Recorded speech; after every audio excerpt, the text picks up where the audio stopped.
Bismillahirrahmanirrahim. Assalamualaikum warahmatullahi wabarakatuh. Alhamdulillah, hari ini kita kembali lagi belajar bahasa Indonesia dengan melanjutkan materi kita sebelumnya, yakni menyajikan peta konsep dari isi buku fiksi dan non-fiksi. Baiklah anak-anakku, sebelum kita melanjutkan materi selanjutnya, alangkah baiknya jika kita berdoa terlebih dahulu.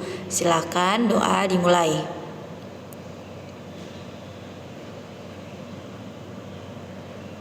Oke, syukran yang sudah berdoa. Baiklah, kita akan lanjutkan materi kita pada hari ini, menyajikan peta konsep dari isi buku fiksi dan non-fiksi. Tujuan pembelajaran kita pada hari ini yaitu setelah mempelajari materi ini, kamu akan diharapkan mampu membuat peta pikiran dari isi buku non-fiksi dan fiksi yang kamu baca. Nah, di sini selanjutnya peta konsep isi buku. Catatan tentang isi buku atau bacaan banyak sekali manfaatnya. Apalagi kalau kamu bermaksud membahas kembali isi bacaan itu. Kamu perlu melakukan persiapan, diantaranya berupa catatan tentang pokok-pokok isi buku yang didiskusikan. Catatan yang kamu buat akan lebih mudah dibahas kembali apabila disajikan dalam bentuk peta konsep. Isi buku pada umumnya terdiri atas beberapa bab dan subbab, dan di dalamnya setiap bab terbagi pula dengan beberapa subbab. Pada setiap subbabnya juga kembali dirincikan ke dalam beberapa bagian lagi. Pembahasan isi buku seperti itu akan lebih mudah apabila disajikan ke dalam suatu pemetaan yang sering disebut dengan peta konsep. Jadi di sini kita akan membahas atau membuat sebuah peta konsep. Jadi apa sih manfaat dari pembuatan peta konsep sendiri ini? Jadi ketika kalian membaca dan ingin menceritakan kembali cerita tersebut, baik itu buku fiksi atau non-fiksi, akan dibutuhkan peta konsep. Jadi dicatat terlebih dahulu supaya apa? Supaya kalian bisa menceritakan kembali ke teman kalian atau membahas kembali ke guru kalian tentang cerita atau isi dari buku tersebut. Nah, di sini ada contoh. Jadi Ibu akan membagikan beberapa contoh dari peta konsep.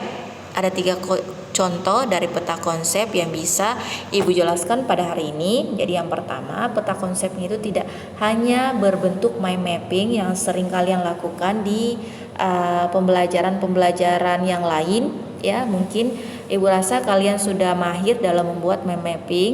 Jadi di sini Ibu akan menjelaskan membuat peta konsep dalam bentuk tabel.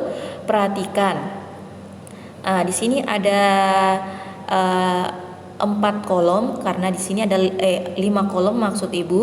Ada 5 kolom, bab 1, bab 2, bab 3, dan bab 5, karena mungkin bukunya terdiri atas 5 bab. Jadi yang pertama ditulis itu adalah isi buku apresiasi sastra.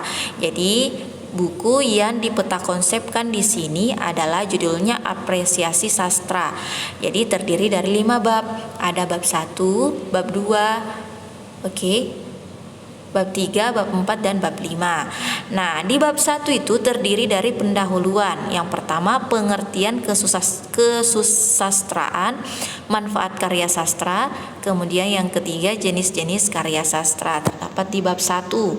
Selanjutnya di bab 2 ada puisi, pengertian puisi, karakteristik puisi, jenis-jenis puisi, cara menulis puisi.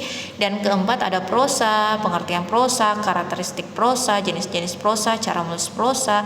Dan yang keempat ada drama, pengertian drama, karakteristik drama, jenis-jenis drama, dan cara mementaskannya. Kemudian yang kelima adalah penutup. Nah, ini adalah isi dari buku apresiasi sastra. Jadi ada pengertian kesusastraan pada di bab 1. Silakan, ini cuma contohnya. Jadi jika ada pengertian kesusastraan, bisa kalian di sini tulis pengertiannya apa, kemudian manfaatnya, kemudian jenis-jenisnya, Begitupun dengan puisi, prosa, dan lain sebagainya, seperti itu ya. Jadi jangan cuma sekedar tulis pengertian kesusastraan tapi tidak ditulis apa pengertiannya. Jadi di sini tetap ditulis pengertian dari kesusastraan, kemudian manfaatnya, kemudian jenis-jenis karya sastra, dan begitupun dengan bab 2, 3, 4, dan 4. Kemudian yang kelima adalah penutupnya. Seperti itu peta konsep yang berbentuk tabel. Selanjutnya ini berbentuk bagan, silakan diperhatikan. Apresiasi sastra, kemudian turun ke pendahuluan, kemudian pengertian sastra, manfaat karya sastra, kemudian jenis-jenis karya sastra. Kalian juga bisa memakai bentuk seperti ini. Kemudian di sebelahnya lagi ada puisi, pengertian puisi, jenis-jenis puisi, karakteristik puisi, dan sebagainya. Selanjutnya ini adalah buku fiksi yang dipeta konsepkan. Jadi yang pertama adalah pengenalan cerita. Pengenalan cerita samanya kayak orientasi. Silakan kalian menuliskan orientasinya di bagian sini. Kemudian naik lagi pengenalan peristiwa. Silakan kalian tulis atau singkat saja ya, ditulis kira-kira pengenalan peristiwanya seperti apa. Kemudian terjadinya konflik, penyelesaian konflik, kemudian penutup cerita. Jadi semakin ke atas peta konsepnya seperti itu. Sekarang Ibu akan memberikan tugas. Ibu harap kalian sudah paham penjelasan Ibu tadi. Silakan bacalah sebuah fiksi dan non-fiksi.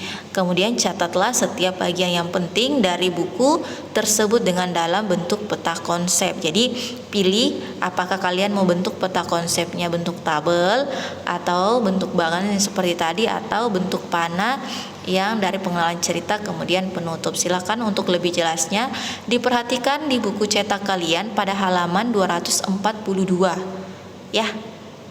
Kemudian catat pula identitas buku itu secara jelas seperti judulnya, penulisnya, pengarangnya, penerbitnya, dan ketebalannya. Jadi tulis judul. Contohnya kamu membuat peta konsep judul buku Laskar Pelangi.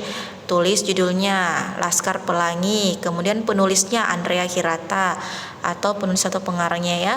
Kemudian penerbitnya, kira-kira penerbitnya dari penerbit mana, kemudian jumlah halaman buku. Silakan ditulis biodata buku terlebih dahulu, kemudian dibuatkan peta konsepnya. Selanjutnya, presentasikan peta konsep yang telah dibuat dengan video dan mengirimkan pada YouTube kalian masing-masing. Ibu rasa untuk poin ini nanti Ibu berikan penjelasan selanjutnya. Jadi yang dikerja dulu saja poin 1, 2, dan 3. Untuk poin 4 insya Allah kita akan bahas di pertemuan selanjutnya. Ya, sampai di sini. Jika ada yang mau bertanya, silakan bertanya pada kolom komentar. Silakan absen juga namanya di kolom komentar, tulis namanya dan kelasnya. Silakan menuliskan nama lengkap kalian dan kelas kalian, karena ini merupakan salah satu absen. Apakah kalian hadir atau apakah kalian menyimak video Ibu dari awal sampai akhir ya. Oke, syukron yang sudah menyimak video Ibu dari awal hingga akhir. Insya Allah akan ada ilmu yang kalian dapat dari menyimak video Ibu tadi. Ibu tutup pertemuan kita pada hari ini dengan mengucapkan Assalamualaikum warahmatullahi wabarakatuh.